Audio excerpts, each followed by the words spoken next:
Only Jesus TV. Ọ̀rọ̀ àwọn àáfàá ọ̀rọ̀ wọn ti di ewé ojú omi o tí kò ní ìsinmi. Arákùnrin tí ẹ̀ ń wò yìí, tẹ́ ẹ̀ ń wo àwòrán ẹ̀ tó fọwọ́ sẹ́nu yìí, Malik ni orúkọ rẹ̀. Ẹ̀yin tẹ́ bá ti mọ̀ dáadáa, ẹ̀yin tẹ́ bá ti mọ̀, Malik lórúkọ rẹ̀. Ṣé rí ọmọ inú ọgbà ni o, ọmọ inú ọgbà ni tẹ́lẹ̀, ṣùgbọ́n ó ti jáde kúrò nínú ọgbà báyìí. Jíjáde tó jáde kúrò nínú ọgbà, mo ṣẹ̀ṣẹ̀ wá rí ìdí tó fi jẹ́ pé tí èèyàn bá wà nínú Islam, tó bá wà nínú ẹ̀sìn Mùsùlùmí kò gbọdọ̀ jáde kúrò níbẹ̀. Tí wọ́n fi sọ pé tó bá jáde kúrò níbẹ̀ pé wọ́n máa pa á.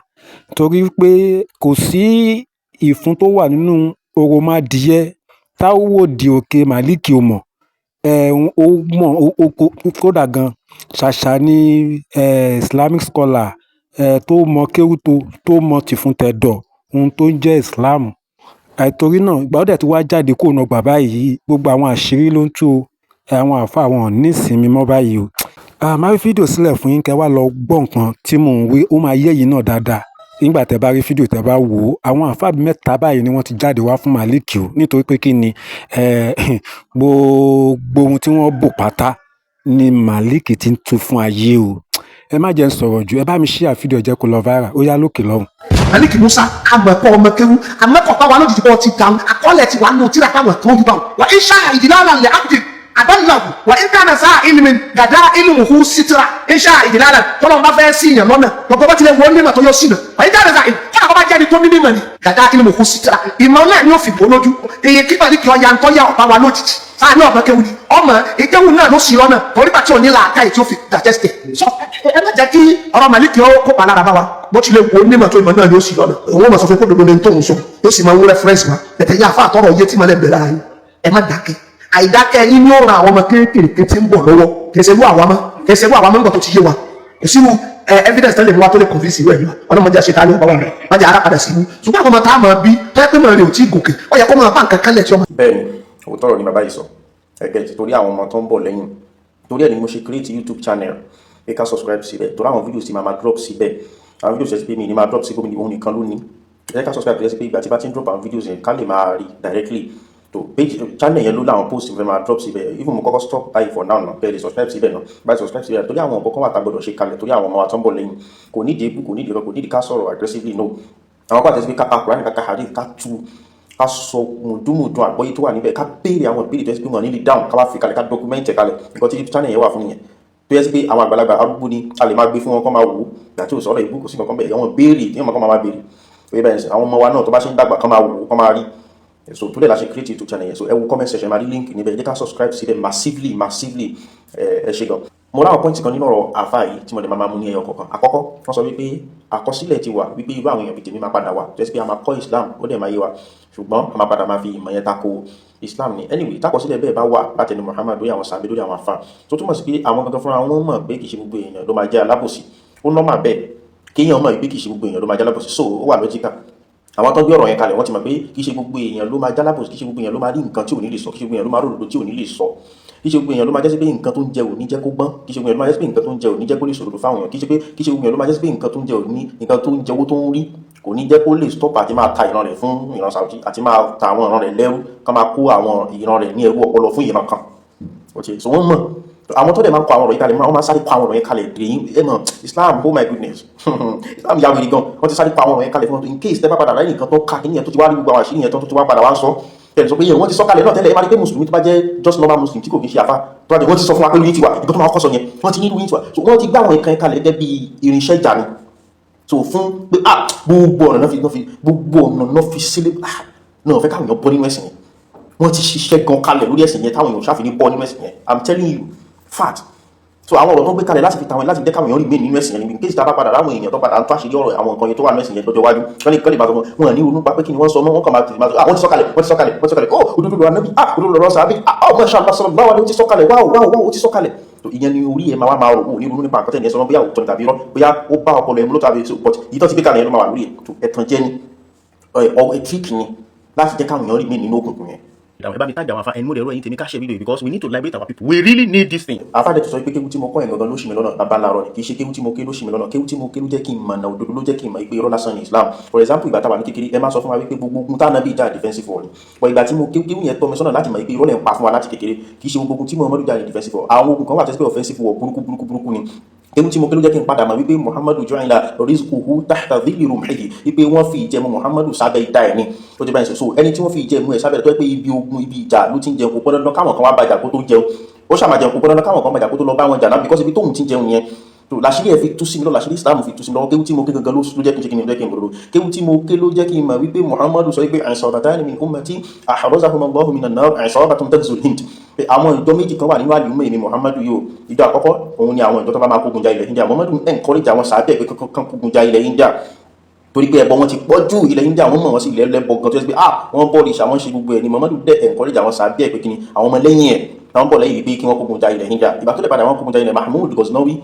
àwọn Ghazni Mahmud Ghazni àwọn kan máa ń pè ní Ghaznawi but Ghazni ló dàbí ó kọ́ mọ́ jù ló dẹ̀ lálàáfíà jù. Mahmud Ghazni ẹ wo ìtàn ẹ̀ nípa bó ṣe kógun ja bó ṣe bá ilẹ̀ India jẹ́, ẹ wo bí Islam ṣe wọ ilẹ̀ India. Muhammadu lè sàsọtẹ́lẹ̀ yẹn kalẹ̀, so ló jẹ́ kí n mọ̀ pé Muhammadu ga máa kọ̀máǹdì ogun, a máa kọ̀máǹdì wàhálà sí ìlú tí wọ́n bá ti ṣe Islam, láti gbalẹ̀ wọn, láti gba dúkìá wọn, láti tan Islam kà síbẹ̀, kì í ṣe bẹ́ẹ̀ ṣe ń sọ fún wa. ẹ tún wá sọ wípé mo kàn ní ìmọ̀ yẹn lásán ni mi ò ní ọpọlọ láti fi gbé ìmọ̀ yẹn ló jẹ́ kí n sọnù. rárá mo ní ọpọlọ láti fi gbé, nítorí pé mo jẹ́ nǹkan tó ṣe pé mi ò kàn kí n ka ọ̀rọ̀ lásán. ọ̀tọ̀ ni pé kéèyàn mọ̀ nǹkan, ọ̀tọ̀ ni pé kéèyàn tún máa ronú sí nǹkan tí yàn ń ka. ọpọlọ intelligence ló máa ń jẹ́ kéèyàn ronú sí nǹkan tí yàn ń ka, torí pé intelligence ni ọ̀rọ̀ kan tó máa ń dáyàn láàmú nínú ikùn tẹ́pẹ́ kò ní jẹ́ kó gbádùn tí tó bá tó rí di nǹkan tán pátápátá. Intelligence ló ń pè yẹn, òun ló lè máa ń jẹ́ kó jẹ́ sí pé nǹkan tètè sọ sí ẹ nínú, tó fi jẹ́ pé ọ̀rọ̀ máa pọ̀ nínú ẹ̀. Intelligence ni bó ṣe máa ń ṣe mí nìyẹn nígbà tí mo wà ní Islam up till now nípa gbogbo nǹkan ni mo fi jẹ́ overthinker, ẹ understand sir. So torí ìwọ tó bá fẹ́ fẹ́ mi mo ń tọ́ fẹ́ kalẹ̀ ní overthinker ló fẹ́ fẹ́ tó bá fẹ́ fẹ́ mi o oye báyìí sí. So nǹkan tó ṣẹlẹ̀ gangan nìyẹn. So for example fún ilé example kan irú suratul Nasr idha jaa nasrullahi wal fath tabanka akamanka torí báyìí ṣe let's assume pé mo ti mọ̀ idha jaa nasrullahi wal fath nígbà tí ìrànlọ́wọ́ alábàdé àti ìjẹta ṣe pé mo ti mọ̀. èmi jẹ́ nǹkan tó máa ronú sáwọn words tí Kùránì bá fi gbé ọ̀rọ̀ kalẹ̀ lẹ́yọ kọ̀ọ̀kan. Intelligence dẹ̀ náà ń pe irú nǹkan báyẹn tèmi mọ̀ o intelligence ni. so tẹ́ bá wúrú idha jaa nasrullahi wal fath báyìí nígbà tí ìrànlọ́wọ́ alábàdé àti ìjẹta mo tún máa ronú sáwọn wọ́ọ̀dì yẹn débi pé mo padà ronú sí wọ́ọ̀dì pé wal fath kí ni ìtumọ̀ fath yẹn léyìí tó yẹ pé ó jẹ́ kí n máa ṣe ìwádìí tó jinlẹ̀ gangan lórí ìtumọ̀ fath yẹn pé kí ni ìtumọ̀ fath gangan wal fath tí Allah sọ ọ wal fath tí Allah sọ kí ni ìjìnlẹ̀ ìtumọ̀ ìgbẹ́gbẹ́ mo padà ọ̀run dictionary ni mo fi ka oríṣiríṣi tafsir nípa ìtumọ̀ wal fath tí mo rí pé kódà àtọ̀ntọ́ wí sọ wípé yutlaqu al fath yutlaqu ala fathil biladi anwa wat-taghallubi ala ahliha wípé a máa ń lo fath yẹn a máa ń lo gbólóhùn fath yẹn fún wípé kí èèyàn lọ invade kí èèyàn lọ dálùgbà àánúwà ní tipátipá wà tàgọ́dùbí àlà àdìyà kí á dẹ̀ jẹgàba lórí àwọn tí wọ́n wà nínú náà ká máa ṣèjọba lé wọn lórí bẹ́ẹ̀ ní so ní tipátipá intelligence mi ni ò jẹ́ kí n dó lórí bí wọ́n kàn ṣe kọ́ wa pé tọ̀ mo ti lọ lé kí wọ́n dẹ̀ ti kọ́ mi pé ìdájá anásùlọ́ ìwà ìfàtìwò òní pé tìǹà lọ́wọ́ alábàdé àti ìjẹjà mo tún tẹ̀síwájú láti máa wọ àwọn túmọ̀ ọ̀rọ̀ yẹn lẹ́ọ̀kọ̀ kan látara intelligence tó wà nínú mi tí ò ń jẹ́ kí n dúró lórí ọ̀rọ̀ túláṣì àfi tí n bá rẹ́yìn ẹ̀ òṣèlú mo ṣe wá rí àwọn àṣírí tó pọ̀ gan àṣírí tó kéwu bó tilẹ̀ jẹ́ sí pé nínú ìdájá yẹn wàlúfàtù tán sọ yẹn àwọn afáàmà sọ pé fàtìwò máa ń kà ní fatihu ti máa kà but kí ni ìtumọ̀ fatihu gangan wọn ni pé ká jẹ gàba lórí ìlú ká fi tipátipá gba ìlú wọn náà pè ní fatihu náà so tá bá sọ pé fatihu máa kà ó túmọ̀ sí pé wọ́n fi Muhammadu lọ fi tipátipá gba máa kà ní so léyìí tó lè jẹ́ sí pé after then àwọn futuhat mi náà tún padà wá àwọn fatihu mi tún padà wá lẹ́yìn ẹ̀ tó ẹ́ pé àwọn afáàṣẹ tíra kan tó pè ní al-futuhatul islamiyya tó tún fi kọ́ tíra mujallad àwọn mujalladat tó fi al-futuhatul islamiyya àwọn fatihu tí Islam ti ṣe tó túmọ̀ sí pé ó padà wá ring sí mi létí pé àwọn ìfipágbàlú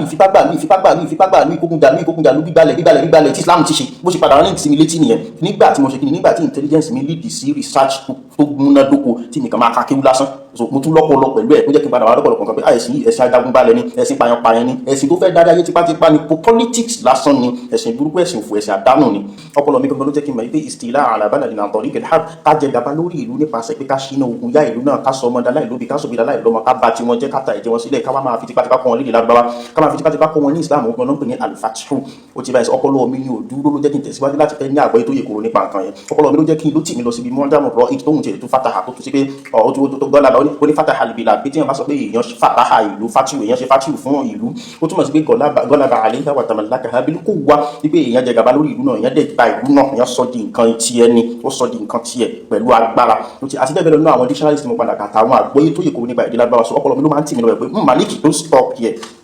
stop here tẹ̀síwájú sí ẹ̀bà yìí so mo dágbọ́yé Islam yẹn mo kéwú mo tún wá ní ọpọlọ láti tún fi digest ẹ̀ wípé kí ní yìí bó ṣe rí gangan lélẹ̀ so lẹ́yìn ìgbà tí mo wá mọ bó ṣe rí tán mo wá decide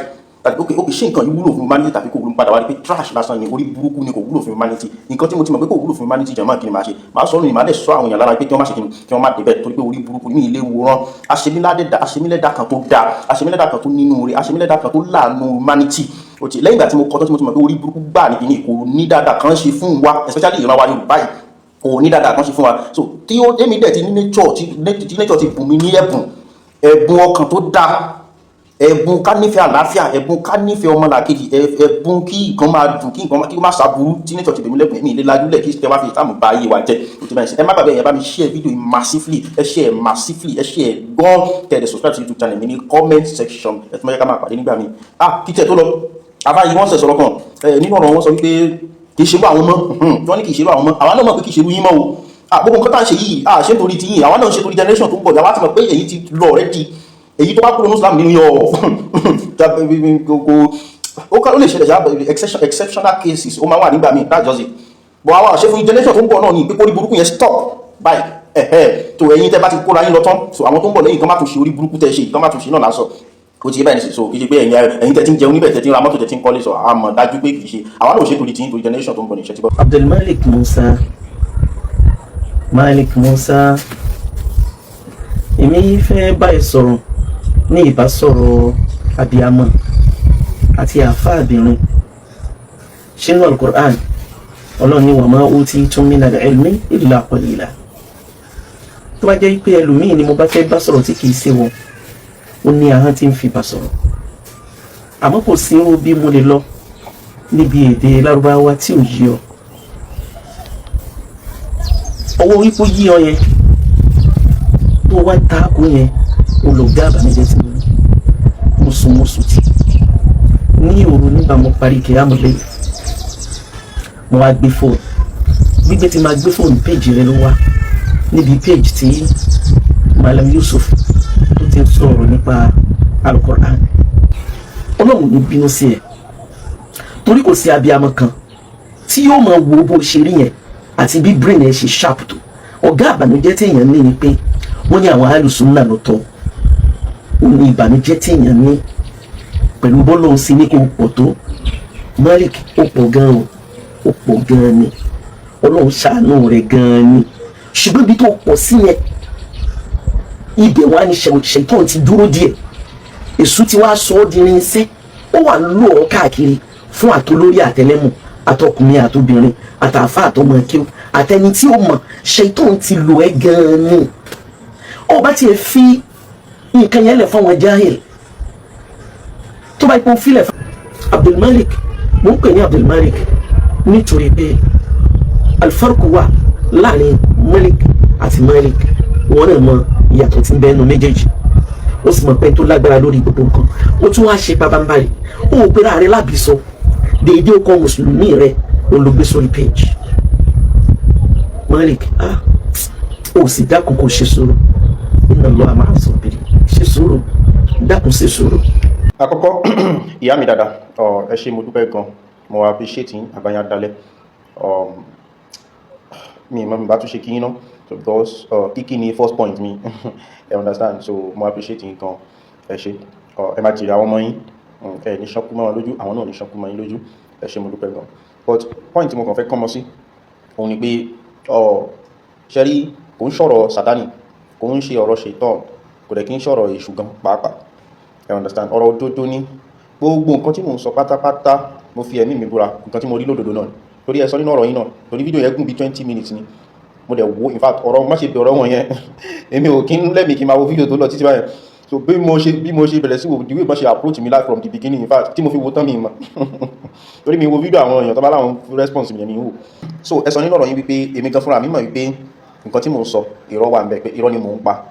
àkọ́kọ́ case ti bàbá Yusuf Adépọ̀jù ó simple now ìyẹn clear pé bàbá yẹn rọ gbági wọn àmọ́ tó ń kà so mo dẹ̀ address ẹ̀ wípé láti fi hàn àwọn èèyàn wípé olódo ni bàbá Yusuf Adépọ̀jù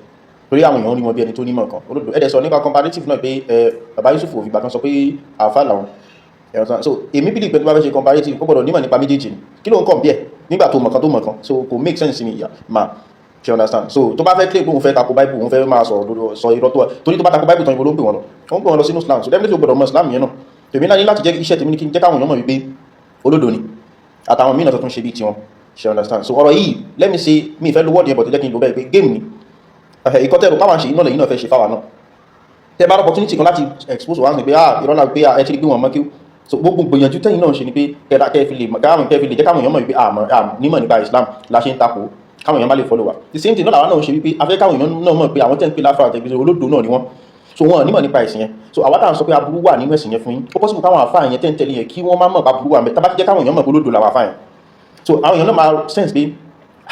since táwọn àfáà yìí ò ti mọ̀ kí ni ṣé kò ṣe táwọn àfáà yìí gan mọ̀ pé aburú ni kí ni iná ṣe ń pè wá sí so àwọn náà fẹ́ ṣí àwọn èèyàn lórí so game ni so àwọ̀ ọjà tiwa fẹ́ le ju ti àwọn àfáà lọ ọwọ́ ìjà tí wá ti fẹ́ le ju tí wọn lọ ló jẹ́ kán máa rò pé à ń ṣe àṣà tàbí à ń wà ìpàlẹ̀ sí wọn tàbí à ń bú wọn àbí nǹkan ọwọ́ ìjà tí wá ti fẹ́ máa ga ju tí wọn lọ so nǹkan tó ṣẹlẹ̀ nìyẹn bá mi ṣe understand so kò jù báyẹn lọ so bí ó ṣe jẹ́ mi kì í ṣe gbogbo nǹkan tí mo sọ nǹkan tí mo rí lódodo ni mo sọ nǹkan tí mo rí lódodo ni mo sọ mà gbogbo kò sí nǹkan tó yẹ pé mo mọ̀ pé rọ ni mo wá sọ fáwọn èèyàn no gbogbo nǹkan tí mo rí lódodo náà ni even ẹnìkan message mi nínú àwọn tó ti jẹ́ student mi tẹ́lẹ̀ rí ni wọ́n message mi lórí WhatsApp níjọ́ kan ó ní kí n jáde kí n ṣépè pé mi mọ̀ pé irọ́ ni mo pa báwo ni màá ti máa ṣépè ó ti yé so kò sí nǹkan tí mo ń sọ tí ò jẹ́ òdodo sí mi ṣẹgbọ́n máa so nǹkan tó ṣẹlẹ̀ nìyẹn so Islam láàfẹ́ Islam so ẹni tó bá dẹ̀ fẹ́ ṣe Islam tẹ̀lẹ̀rí ní kó má ṣe so ṣùgbọ́n kí ẹ wá káwọn kan máa fọwọ́ lálẹ̀ fún wa kọ́ máa láwọn kan ẹlẹ́bọ ni wọ́n nínú ìlú wọn aláṣìṣe nílùú ìlú wa tẹ́sí pé so kẹ́ máa jẹ́ kó máa yí wa bẹ́ẹ̀ ni pé Islam ló nílẹ̀ ẹ̀yin kan máa sọ̀rọ̀ bí bẹ́ẹ̀ ilẹ̀ nílẹ̀ Yorùbá ẹ̀yin lẹ láyé just because Allah sọ nínú Kùránì ó promise bẹ́ẹ̀ ilẹ̀ láyé ẹ̀yin nínú àwa ògbà yẹn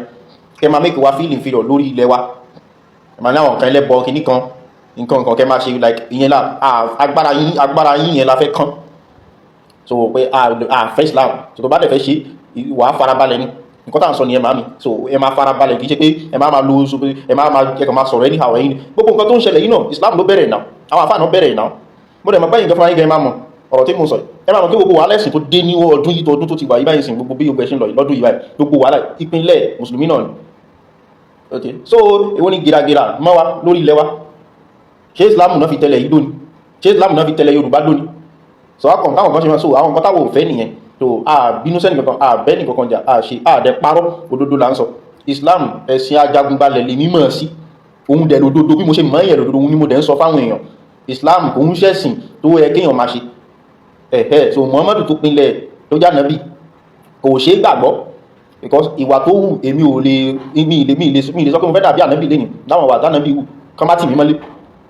so lábẹ́ gbogbo nǹkan tó ń ṣe náà ni pé ká jagun balẹ̀ ká ṣe gbogbo nǹkan wọ̀nyẹn òun ni ká kó dúkìá àwọn èèyàn ká ṣe so ibo ṣe jẹ́ nìyẹn ìyá so kò ń ṣe pé èèyàn ṣe mọ́ appreciate yín gbogbo àwọn ọ̀rọ̀ tẹ́ sọ the kind words tẹ́ sọ sí mi so ara pé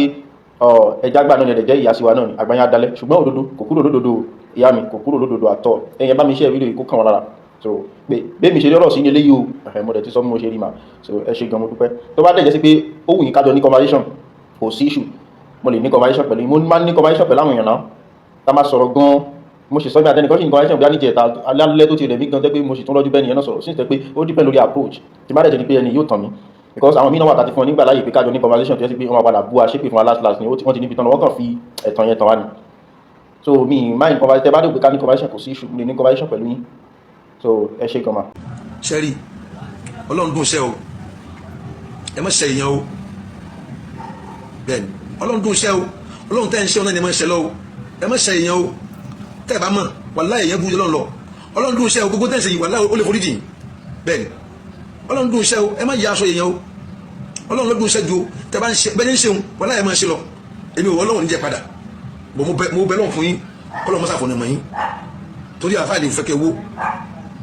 kò sí kan ní tó lè wọnú wàhálà tínú ètè mi ó dùn èmi ò sí nínú nǹkan báyẹn bọ̀tọ̀ ọlọ́run dùn ṣẹ́ ẹ má ṣe èèyàn o tó bá rí kó fẹ́ ṣe èèyàn sọ kí n tó fẹ́ ṣe onísìn o fẹ́ try àti bring me down ni pé ààrẹ jẹ́ ká mọ̀ pé kò mọ̀ kéwù àṣé n tó fẹ́ ṣe o fẹ́ kó bá ààrẹ náà tó ni ó dà sáà fọ́nbù ọ̀rọ̀ kéwù ni tó fi ń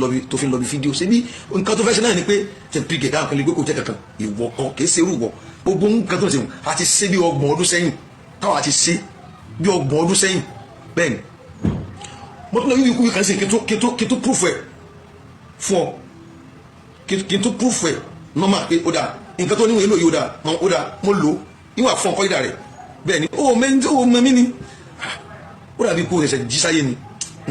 n tó fa gbogbo wàhálà tó fẹ́ níyì nìyẹn ẹ má ṣe bàbá èèyàn. kò sẹ́ni kankan tó ń ṣẹ̀yìn níbí báyìí I understand so because ládìgbà tí mo ti ń sọ̀rọ̀ yìí náà mi rò pé mo sọ pé bóyá orí yín ò pé àbí nǹkan kan ọdún mo lè sọ̀rọ̀ tó le ọ̀rọ̀ tó le nígbà míì ó yàtọ̀ sí èébú mi ìrántí bóyá mo ti bú yín lẹ́nu ìgbà tí a ti sọ mo lè sọ pé olódo ní I understand so approach tẹ́ lò òun la gbé wa tó bá yẹ sí pé approach yẹn táwa náà fi response yín padà yẹn ká ní pé ẹ̀fẹ́ kó rí bẹ́ẹ̀ gan òun lè máa sọ pé ó ti rẹ̀ yín ó ti sú yín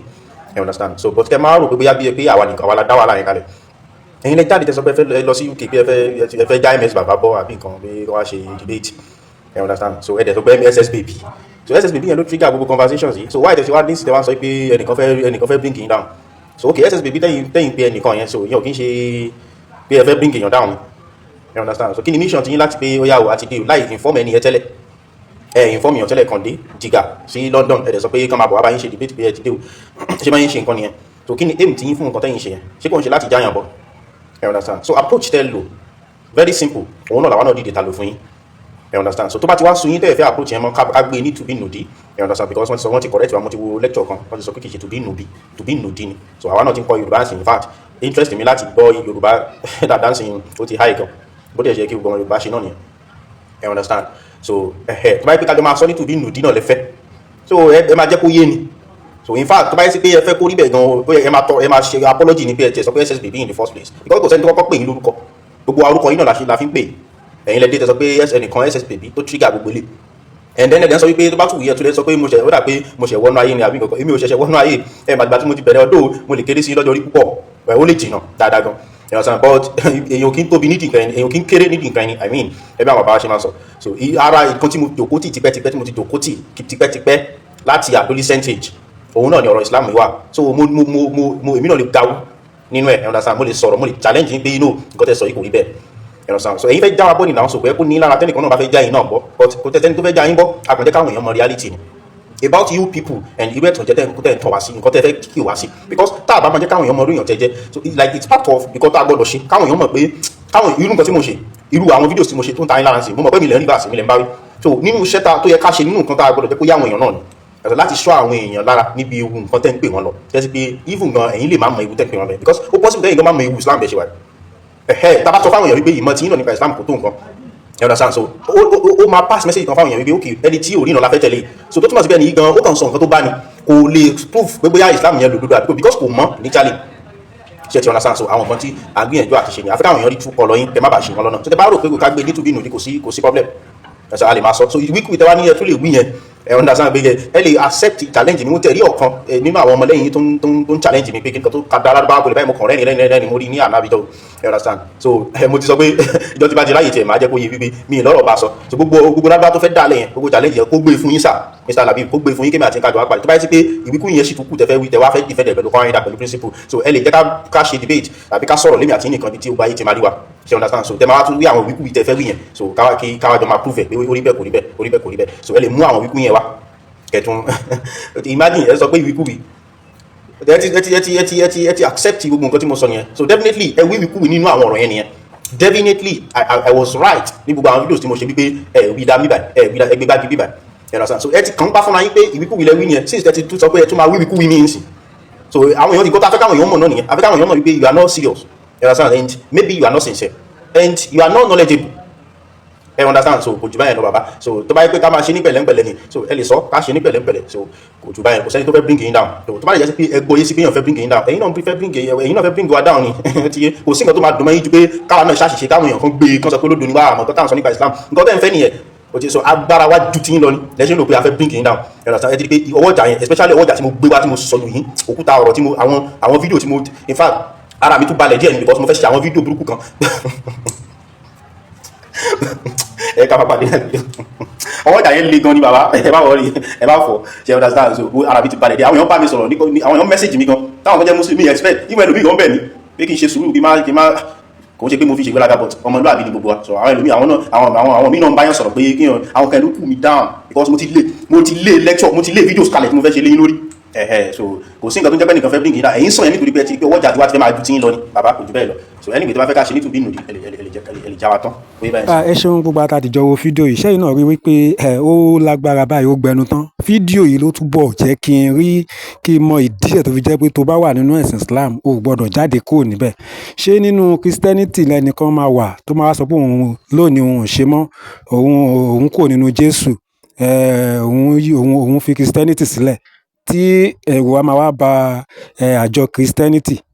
ó bá wù kó fi Jésù sílẹ̀ wàhálà tí ẹni kò sáṣírí kan tó wà nínú Christianity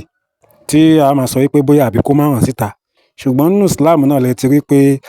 àfi bí ẹgbẹ́ òkùnkùn tó bá wà níbẹ̀ o gbọ́dọ̀ fi Islam sílẹ̀ wọ́n ó pa ọ́ ni ṣé ti rí báyìí sìn ẹ wo àṣírí tí arákùnrin yìí ń tú ṣe rí pé kò sí òrùlé lórí àwọn mùsùlùmí mọ́ báyìí gbogbo òrùlé irọ́ tí wọ́n wà lábẹ́ ìsìn ó ti ń já o wọ́n ti ń wó lulẹ̀ báyìí o ohun tẹ́yìn náà bá rí sí fídíò yìí ẹ jẹ́ ká pàdé ní comment section ọ̀rọ̀ ibùkọ́ ọ̀rọ̀ ìpè kọ́ ẹ jọ̀wọ́ àgùkọ́ tá a bá máa comment ẹ má jẹ́ ká ṣépè fún ẹnikẹ́ni ẹ jẹ́ ká sọ ọ̀rọ̀ tó máa ti ẹnu wa jáde torí ọ̀pọ̀lọpọ̀ ni mo tó jẹ́ pé nínú comment àwọn fídíò mi tí n bá gbé báyìí èpè ní torí ọ̀pọ̀lọpọ̀ àwọn comment mi lábẹ́ fídíò tí mo máa ń mú wá fún wa bó ṣe máa ń ká àwọn ẹlòmíì lára sí wọ́n máa ń ṣépè so tí n bá dẹ̀ ti ń rí ọ̀rọ̀ bí èpè mi ń lè like irú comment yẹn kò dẹ̀ yẹ kó rí bẹ́ẹ̀ ó yẹ kí n máa like comment yín kí n máa love ẹ̀ ní ẹ ṣé ẹ jọ̀ọ́ bákan náà ẹ bá wa share fídíò yìí kẹ́ bá wa like fídíò yìí kẹ́yìn náà kẹ́ comment láìpẹ́ á tún padà wá ní àlàáfíà.